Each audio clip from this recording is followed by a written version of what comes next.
تخيل تلاقي نفسك محبوس في مكان ومضطر تعيش فيه كأنك لا مؤاخذة في الكلمة حيوان في حظيرة. ده اللي حصل للكابل اللطيف ده، نورة وإلك. الموضوع بدأ لما مشيوا بالعربية في طريق غلط. ساعتها بيقفوا في استراحة مهجورة، ونورة الأمورة بتستأذن من حبيبها علشان مزنوقة وعايزة تعمل زي الناس، وبتمشي تدور على أي حمام حتى لو بلدي، وكل اللي بتلاقيه حاجات مرمية على الأرض، محفظة وتليفون وحاجة تقلق الصراحة. والظاهر إن القلق ده زود الموضوع عندها، فابتدت تقلع البنطلون علشان تعمل زي الناس، وهي مش عارفة إن فيه هيكل عظمي ممدد جنبها. بعدها بيتحركوا، وبرضه جنب الطريق هياكل بالعبيط، لكن هما ما خدوش بالهم. وأما نورة فبتقول لإلك على إن المكان ده يقلق، واللي بيقول لها اصبري، القلق كله جاي دلوقتي لأن بنزين العربية أوشك على الانتهاء. وهم ماشيين بيقابلوا ست كبيرة محتاسة علشان عربيتها عطلت، فإلك بينزل يساعدها بأخلاق ولاد البلد. وهو شغال في عربيتها هي بتودود مع نورة وبتسألها ليه اسم النبي حرصه إلك ما تجوزكيش لحد دلوقتي. ونورة طبعا بتقفش وبتقول لها بالبلدي انت مال والدتك.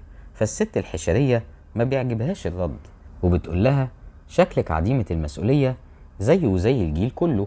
وبتستغرب نورة من بجاحة الست، وبتقول لها ده احنا واقفين لك مخصوص علشان نساعدك.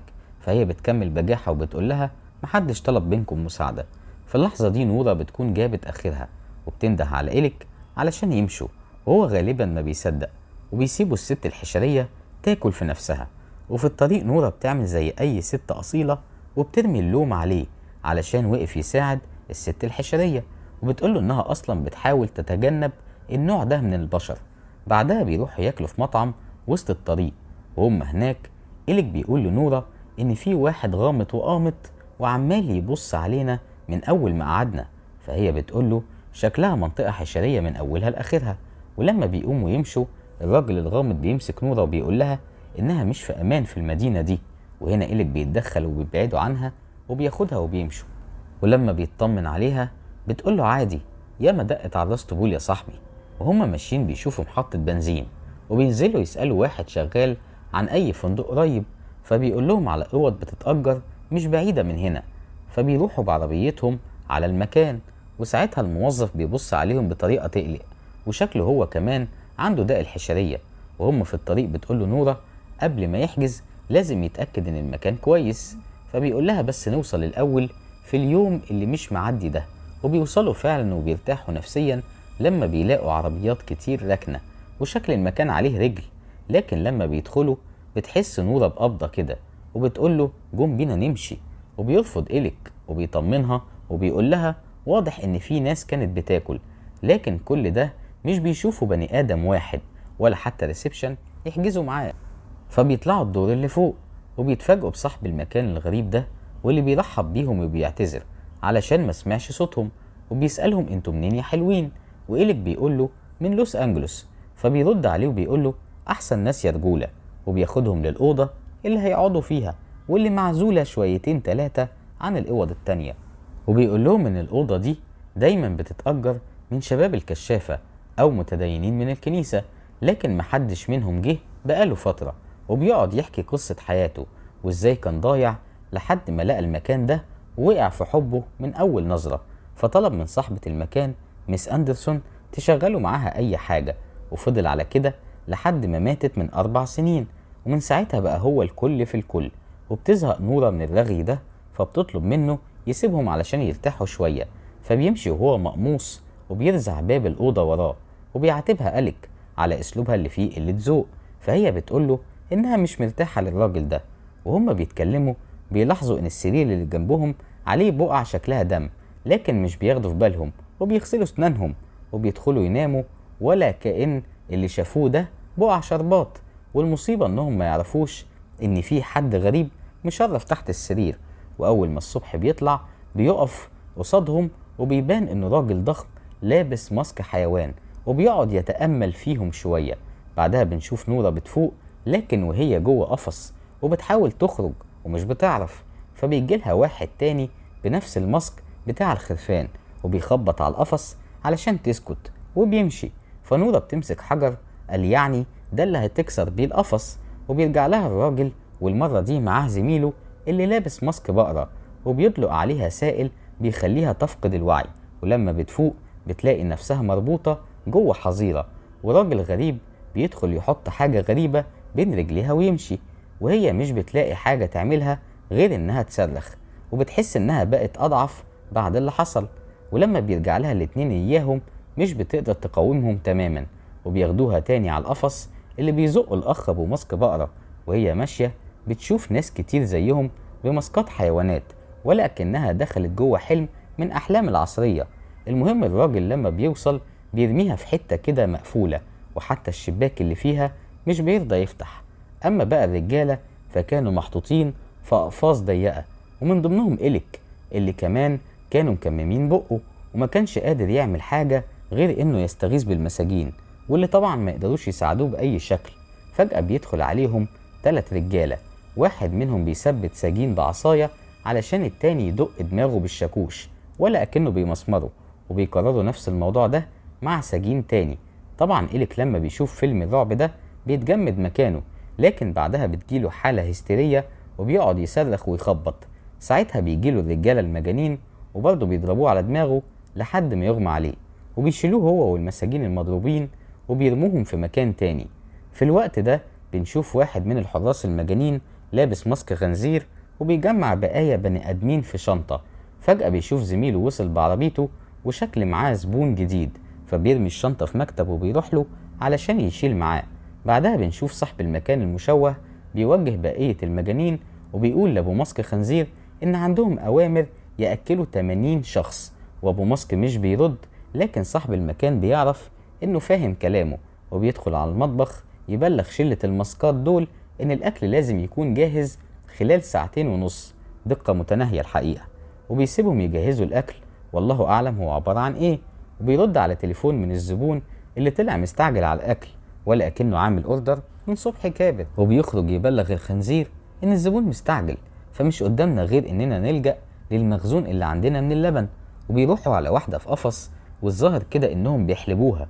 وهنا بنشوف الراجل اللي شغال في محطة البنزين واسمه أندروز، وهو بيهدي الست جوه القفص، لكن هي بترد عليه بألفاظ ما ينفعش نقولها بصراحة. فبيتقمص زي العيال وبيقولها ده انت تستاهلي الحلب فعلا.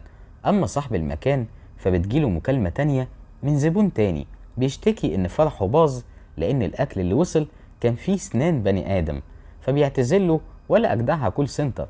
وفجأة بيجي لهم حد بيقول لهم ان في مشكلة، وبيروحوا يكتشفوا ان في واحدة من السجينات ماتت لان حد دشق فيها خشبة، واضح ان القاتل هو أندروز. فالزعيم بيؤمر انهم يجيبوه.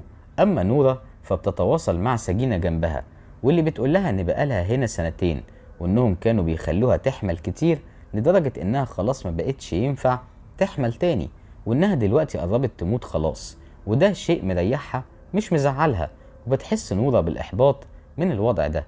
وبتسمع صوت سجينة تانية اسمها أشلي، ودي بقى مستجدة بقالها 2 أسبوع بس. فنورة بتطمنها وبتقول لها انهم هيهربوا سوا. اما أندروز فكان عمال يلعب براس كام جثة كده، وبيترعب لما صاحب العزبة بيدخل عليه وبيقعد يقول له انه قتل الست دي لانها شريرة. والكلام ده مش بياكل مع الزعيم اللي بيقرر يعاقبه بانه يشتغل معاهم شوية في انه يحط الاكل للمساجين، لكنه حتى فشل في المهمة دي وبيوقع الاكل. فبيحاول يهرب علشان ما يتعلقش هو كمان. وبيشوف الخنزير وهو جوه مكان فيه زرع كتير فبيطرده، لكن أندروز بيجري منه وبيروح للزعيم وبيديله شوية ورد، قال يعني بيثبته. فالزعيم بيشكره وبيطلب رجالته علشان يكافئوه، وبيأمرهم يعدموا الست اللي ما بقتش تخلف ولا حتى تتحلب. فبيروحوا للسجينة اللي جنب نورة يقتلوها قصاد عينيها، وهي طبعا بتحس بالرعب وبيمشوا من المكان.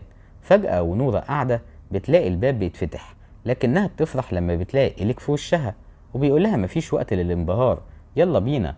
وبيحاولوا يهربوا من غير ما حد يشوفهم، وبيركبوا عربية، لكن أول ما نورة بتجرب تشغلها حد منهم بيحس بيها، فبترجع تستخبى هي وإليك منه. في اللحظة اللي كان خلاص هيشوفهم بيرن جرس الاستدعاء، فبيجري للزعيم وبيكمل الثنائي طريقهم لحد ما بيشوفوا كنيسة وبيحسوا إنها أمان، فبيدخلوا. لكن جوه الكنيسة بيلاحظوا حاجات غريبة شوية، من ضمنها إن الصور الدينية متبدلة ومحطوط مكانها وشوش الماسكات بتاعة الحيوانات، وهم قاعدين يتأملوا بيحسوا بواحد من المجانين بره، فبيستخبوا طبعا وبيقطعوا نفس خالص، وبيشوفوا الراجل ده قاعد يتعبد في حاله، فبينتهزوا الفرصة وبيهربوا. لكن للأسف بيحس بيهم وبيرن جرس التنبيه في المكان كله، وبيهرب القابل. لكن للأسف مصيدة في الأرض بتجيب رجل إليك، وبتحاول نورة تساعده، لكنها لما بتلاقي حد جاي بتضطر تهرب قبل ما تروح هي كمان في الرجلين. وبيقرب الراجل ومعاه زميله من إليك، وبيرموا عليه حجرة كبيرة علشان يخلصوا عليه. كل ده بتسمعه نورة وهي بتعيط على حبيبها اللي راح، لكن بتكمل طريقها وبتضطر تدخل حظيرة المساجين الرجالة علشان تهرب من الزعيم ومن أندروز اللي جايين وراها وبيدوروا عليها في المكان.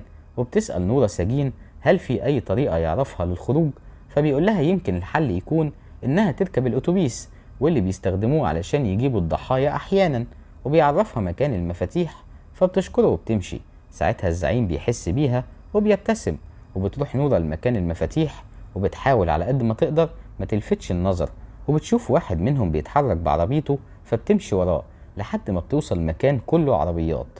وأول ما بيخرج من العربية بتاخد شاكوش وبتدقه بيه، ولما بيظهر واحد تاني بتدخل العربية بسرعة. وكالعادة في اللقطات دي العربية مش بتدور الأول، لكن ربك بيستر وبتدور، وبتجري ست الكل وهي مبسوطة. لكن كالعادة برضه بتطلع العربية بتقطع بنزين، فبتنزل علشان تكملها جري، وبتهرب من واحد من المجانين للمطبخ. بعدها بتضطر تهرب للبدروم وبتلاقي الشباك، لكن للأسف مش بيفتح. فين وفين لما بتعرف تدخل منه، لكن المجانين بيكونوا وصلوا لها، وعلى آخر لحظة بتعدي منهم على المواسير. ولما واحد منهم بيمسك رجلها بتطلع من معاها آلة حادة خدتها من الكنيسة وبتديله بيها لحد ما بيفرفر منها. وبتخرج بتلاقي الأتوبيس في وشها، لكنها بتشوف برضو المكان اللي فيها أشلي واللي وعدتها تهربها وتاخدها معاها رغم خوفها، وبيركبوا. لكن للأسف بعد ما نسيوا أهم حاجة المفاتيح، فبيرجعوا يجيبوها من بيت جنبهم. وبتاخدها نورة وبتجري على الأتوبيس وبتبتسم بانتصار، لأن المرة دي هيهربوا فعلا. ومش عارفة الصدمة اللي شافتها أشلي، وهي إن الأتوبيس مليان بالمجانين اللي لابسين ماسكات واللي بيتفرجوا عليهم من غير كلام. بعدها بنشوفهم متجمعين على ترابيزة فيها أكل، والأكل عبارة عن نورة وأشلي اللي هياكلوهم على الغدا. وبتكون دي نهاية فيلمنا النهارده.